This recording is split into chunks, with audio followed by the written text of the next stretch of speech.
The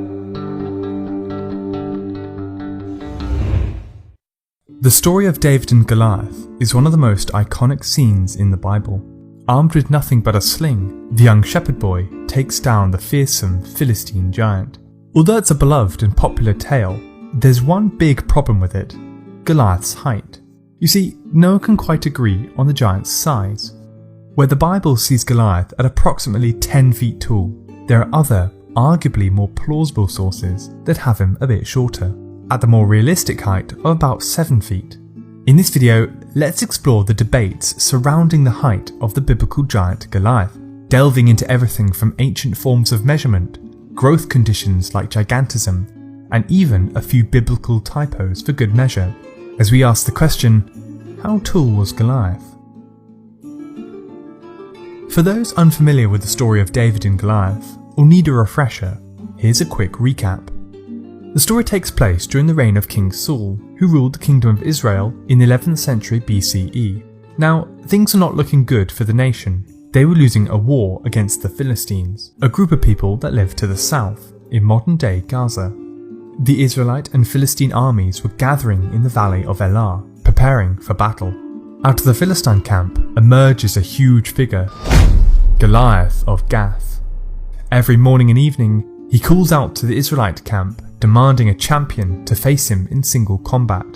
The Israelites desperately looked amongst each other, then looked towards their king, but he was too afraid to step forward. Each day, the giant repeated his demand, and each day, no one agreed to fight him. That is until one day, when a shepherd boy, David, overhears Goliath and plans to step forward. Despite having no military experience, he approaches the Israelite army, and King Saul hurriedly accepts his request to fight the giant. The king offers the boy his armour, but it's too heavy and David rejects it. Instead, he grabs his sling and selects 5 smooth stones from a nearby stream, putting them in his pouch. David passes through the Israelite ranks to meet Goliath. The giant laughs and says, quote, "Am I a dog that you come to me with sticks? Come to me, I will give your flesh to the birds of the air and to the wild animals of the field." The Philistines start laughing and curse the God of Israel.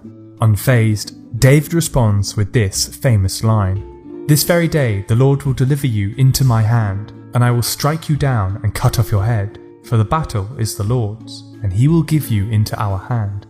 With that, David loads a small stone in his sling and launches it at Goliath. The stone strikes him square between the eyes, killing him instantly.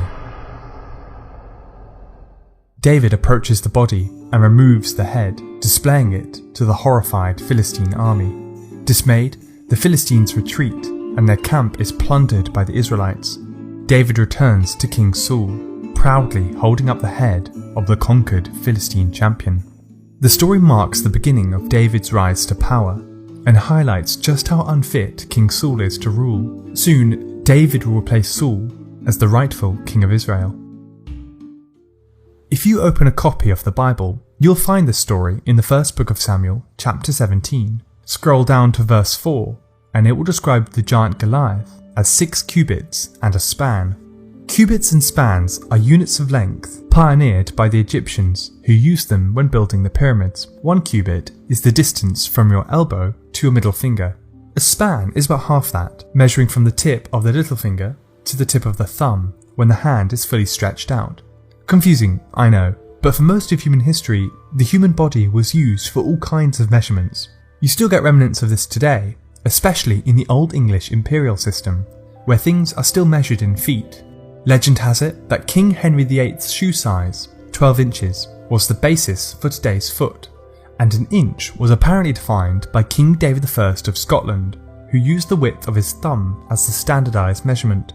It's all terribly complicated, and you can see why the French designed the beautifully logical metric system that divided everything into neat multiples of 100. Back to our cubits and spans, one of the big problems about measuring things this way is that everyone's arms and hand sizes are a bit different. A cubit of a tall person is different to that of a small person. For the sake of argument, many biblical scholars have standardised 1 cubit into 18 inches. A span is about half of that, so that's 9 inches. Doing the maths now, we are told that Goliath was 6 cubits and a span. He would therefore measure out to a monstrous 9 foot 9 inches. That is very big, far bigger than the tallest human ever recorded, Robert Wadlow of the US, who reached an altitude of 8 foot 11 inches. As with many of the tallest people who have lived, is often the result of certain growth disorders. Gigantism is a condition when the human body overproduces a certain hormone required for growth, conveniently known as growth hormone. This hormone is produced in the pituitary gland, which can be found at the base of the brain.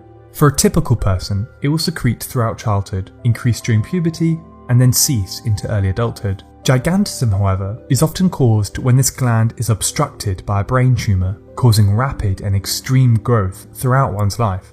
When humans get to that kind of height, a number of problematic health conditions emerge. Maintaining such a large body puts massive strain on the bones and the heart. People with gigantism often require specialised crutches and also suffer from intense headaches, fatigue, and lack of vision from the decreased circulation. It's the reason why Robert Wadlow, the tallest man to have lived, only reached the age of 22. Returning to Goliath, measuring at 9 foot 9 inches would have put extreme pressure on his body. Due to the structure and density of human bones, he simply would not have been able to stand upright. With such mobility issues, it's doubtful that he would have made such a good warrior, as depicted in the Bible story. Now, Goliath isn't the only giant in the Bible. In fact, there's a whole slew of them, some of whom may even be his ancestors. To explore this issue, I've roped in a fellow creator, Toasters, who's also been helping me edit this video. In the book of Genesis, we are introduced to the Nephilim, who are the cursed offspring of humans and angels. The Nephilim appear again in the book of Numbers, where they are described as being so tall that normal humans look like grasshoppers in comparison. If we take that literally and scale it up, that would mean they'd be about the size of the Statue of Liberty. There are actually plenty of other giants in the Old Testament, like the Rephaim, the Zamzummim, and the Anakim. In the book of Joshua, we are told this last group of giants, the Anakim, settled in Gaza, in the Philistine city of Gath. And you know who else came from Gath? Goliath. It may explain his great height, as the size of a person is greatly influenced by one's genetics. At the same time, height-related disorders like gigantism are also known to pass down through families. Elsewhere in the Bible, we learn that Goliath has a brother, Lami, who is also a giant. Some have seen this as proof of gigantism in the Goliath's family. But who knows, it's all a little speculative, but an interesting detail nonetheless. If we assume Goliath existed, and that he really was 9 foot 9 inches, we are dealing with the tallest person in history. But if we consider the health realities facing Goliath, it is highly unlikely that he would ever have been able to be a warrior. Perhaps then, the story is not meant to be taken literally or scientifically accurate. Instead, it could just be artistic license, exaggerating the height of this mythical warrior. There's another alternative though. His massive height may have been an error in the transmission of the text. You may already be aware that the Bible was not written in one go. Instead, it developed over a period of 1,000 years and was written by numerous people, all from different walks of life. Even a single book would have been authored by many hands, developing organically over time as bits were added and other bits were taken away. In the ancient world, early drafts, copies and manuscript fragments were passed around from scribe to scribe, so you'd even get different versions of the Bible depending on where you'd go. The version of the Old Testament that we've got today is called the Masoretic text, which belonged to a Jewish sect called the Masoretes, who lived from the 7th to 10th centuries CE.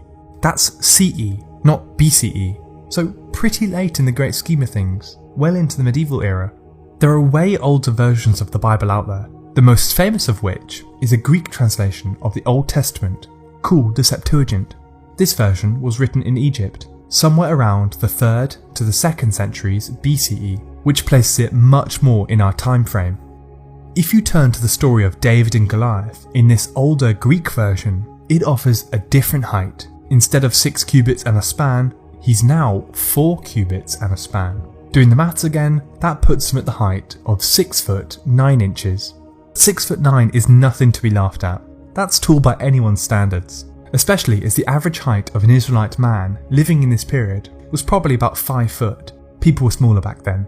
At 6 foot 9, Goliath would have been the same height as the Icelandic strongman Hathor Bjornsson, who rose to international fame by playing the Mountain in Game of Thrones.